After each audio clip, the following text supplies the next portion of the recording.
Washington, D.C., October 1963. In a basement office of the Department of Justice, a man picks up a telephone. His name is Robert F. Kennedy, Attorney General of the United States, brother of the President. He has just been handed a surveillance authorization request.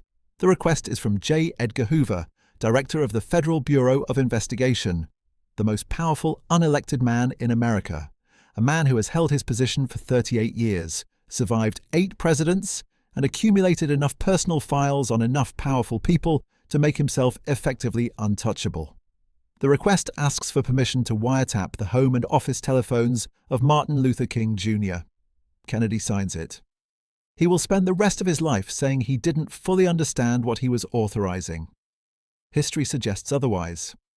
What follows that signature is not simply a wiretapping operation.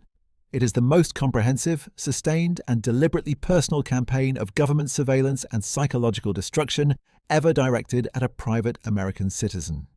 It lasts 10 years. It involves hundreds of FBI agents. It produces thousands of pages of surveillance reports, secret recordings, anonymous letters, and at least one document that instructed Martin Luther King to kill himself. And it happens in plain sight, inside the government of the most powerful democracy in the world. With the knowledge, at various points, of 2 attorneys general, 2 presidents, and an entire intelligence apparatus that decided collectively that the man leading America's civil rights movement was more dangerous than the people trying to stop it.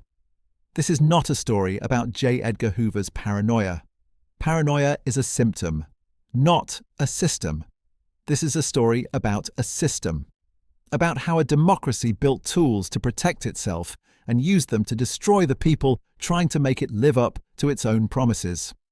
Part 1. The man who built the machine. To understand what happened to Martin Luther King, you need to understand what J. Edgar Hoover had built by 1963.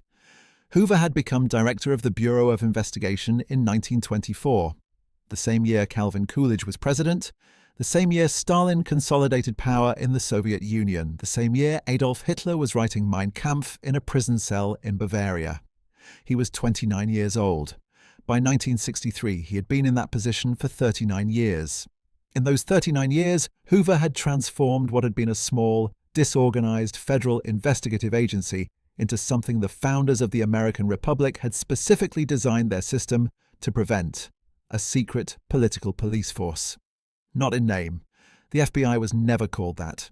But in function, in the actual daily work of the organization under Hoover's direction, that is precisely what it had become. Hoover's FBI did not simply investigate crimes. It monitored political movements. It infiltrated organizations. It compiled dossiers on politicians, journalists, civil rights leaders, academics, actors, and anyone else Hoover deemed a threat to what he called, in the precise language of his internal memos, the American way of life. He had files on everyone. Presidents knew it. Senators knew it. Everyone who had ever tried to challenge Hoover's authority or limit his power had found, shortly afterward, that Hoover had information about them that they preferred to keep private. This was not accidental. It was the mechanism. Hoover did not maintain power through popularity or political skill. He maintained it through the oldest and most reliable instrument of control known to human civilization: fear. Part 2. The threat that wasn't. In 1963, Hoover became obsessed with Martin Luther King. The official justification, the one put in writing, the one used to obtain the Kennedy authorization, was communism. The FBI had identified one of King's advisors, Stanley Levison, as a former member of the Communist Party. Hoover argued that King was therefore potentially under communist influence, that the civil rights movement was potentially a vehicle for communist subversion of American society. This argument was, by 1963, already known within the FBI itself to be hollow. The Bureau's own intelligence reports showed that Levison had left active involvement with the Communist Party years earlier. That King had no ideological commitment to communism, that the civil rights movement was driven by the specific, documented, legally grounded grievances of Black Americans against a system of institutionalized racial oppression, not by foreign influence. Hoover's own agents told him this. He ignored them, because the communism argument was never the real argument. It was the legal and bureaucratic cover for something else entirely.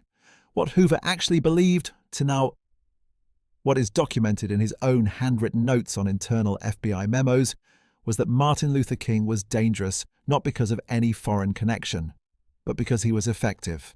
King was the most prominent, most articulate, most morally powerful voice in a movement that was fundamentally challenging the social order that Hoover had spent his entire career defending. A social order built on racial hierarchy, on the suppression of black political and economic power, on the very system that Hoover, a Washington, D.C. native born in 1895, formed by a specific and deeply racist vision of America, considered natural and correct. King wasn't a communist threat. He was a domestic threat to the specific version of America that J. Edgar Hoover believed in. And Hoover intended to destroy him. Part 3. The Mechanics of Surveillance. The wiretapping authorization Kennedy signed in October 1963 was the beginning. Within weeks, FBI agents had installed listening devices in King's home telephone, his office telephone, and, critically, in the hotel rooms where King stayed when traveling. This last category is where the operation moves from surveillance to something else entirely. The FBI's Technical Surveillance Division was extraordinarily capable by 1963 standards. Agents would arrive at a hotel before King, identify his room, and install listening devices, sometimes in the telephone, sometimes in the room itself, before he checked in. Every conversation, every meeting, every private moment. Recorded, transcribed, filed. The volume of material generated was enormous. The FBI field offices assigned to King's surveillance, primarily Atlanta and New York, were producing regular reports that went directly to Hoover's desk. And here is where the operation reveals its true character, because Hoover was not reading these reports looking for evidence of communist activity. He was reading them looking for something else.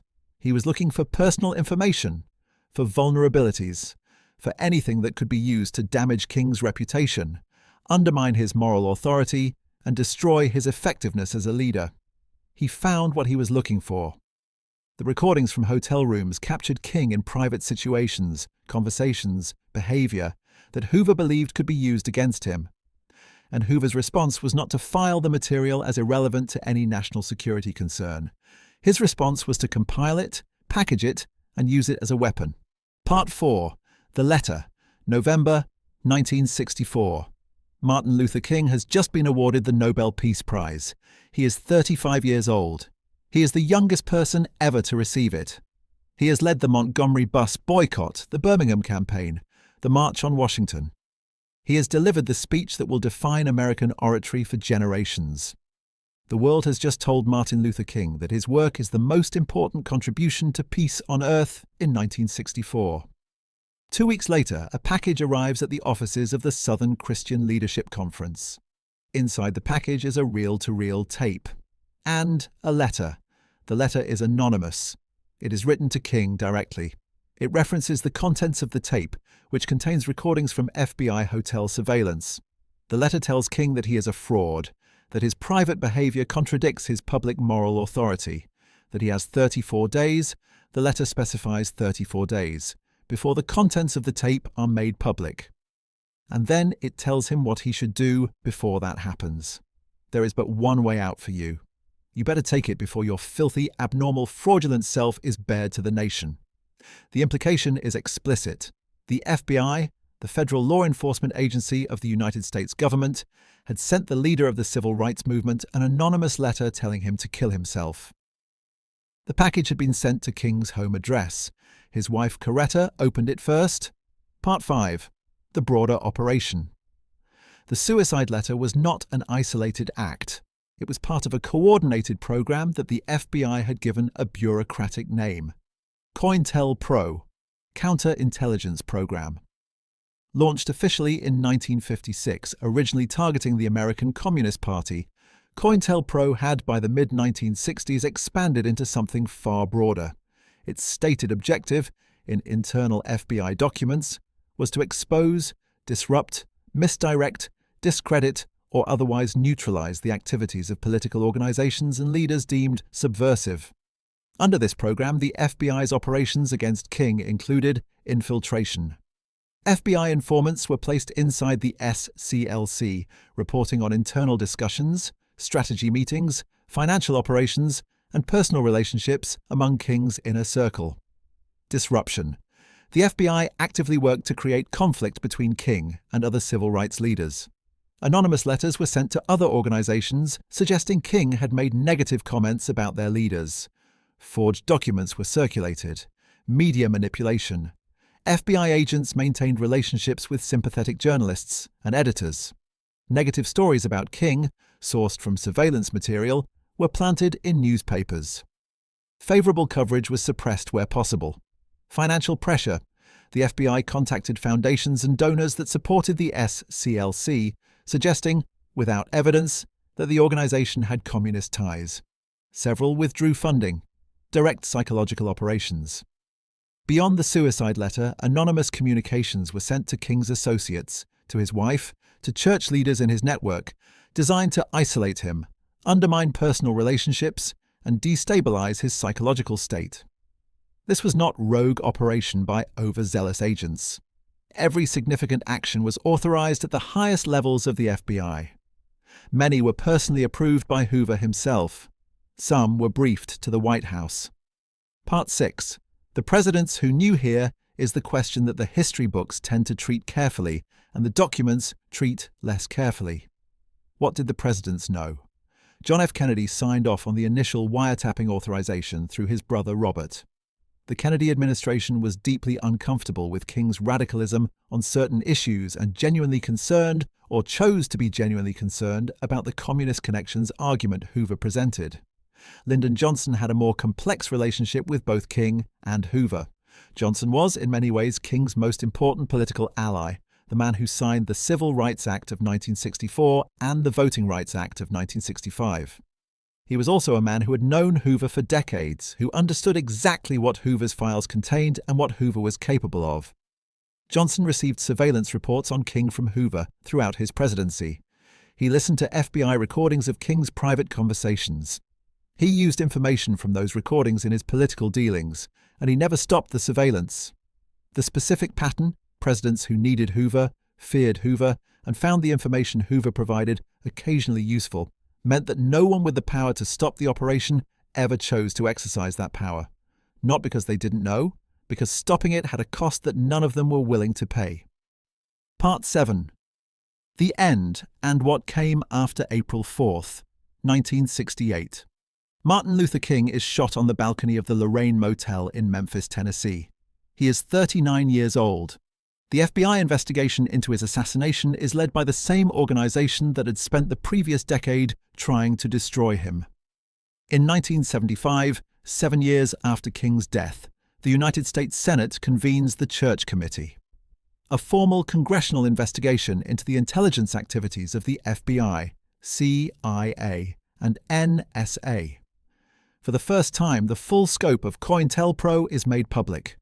The suicide letter, the hotel recordings, the infiltration, the media manipulation, the anonymous campaigns, the deliberate, systematic, years-long effort by the federal government to psychologically destroy the most important civil rights leader in American history. The senators on the committee are visibly shaken by what they read. Frank Church, the committee chairman, describes the FBI's operations against King as a sophisticated vigilante operation. The documents are entered into the public record. Hoover is dead by then. He died in 1972, still director, never charged, never prosecuted. The agents who carried out the operations are never charged. The officials who authorized them are never charged. The files, thousands of pages of surveillance material on King, are sealed by court order. They are scheduled to be released in 2027. Part 8. What the sealed files contain. Here is what is known about the sealed files. In 2019, the historian David Garrow, who won a Pulitzer Prize for his biography of King, published findings based on documents he obtained through the Freedom of Information Act.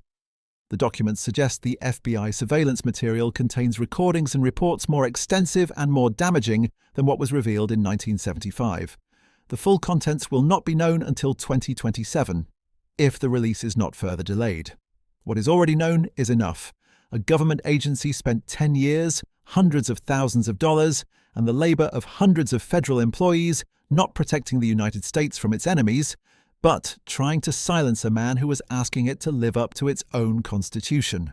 Conclusion: the system that remains here is what the FBI's campaign against Martin Luther King reveals. Not about Hoover specifically, not about the 1960s specifically, but about the permanent tension at the center of democratic governance. Democratic systems require security institutions. Security institutions require secrecy. Secrecy without accountability creates power. And power without accountability will always, always be used against the people it finds most threatening. Not the foreign enemy, not the external threat. The internal voice that says the system is not working the way it claims to work. That is always the most dangerous voice to power.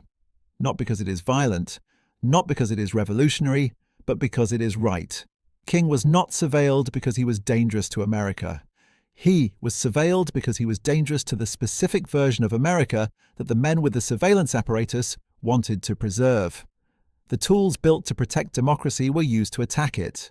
The agency created to enforce the law was used to break it. The government sworn to protect its citizens used its power to try to destroy one of the greatest of them.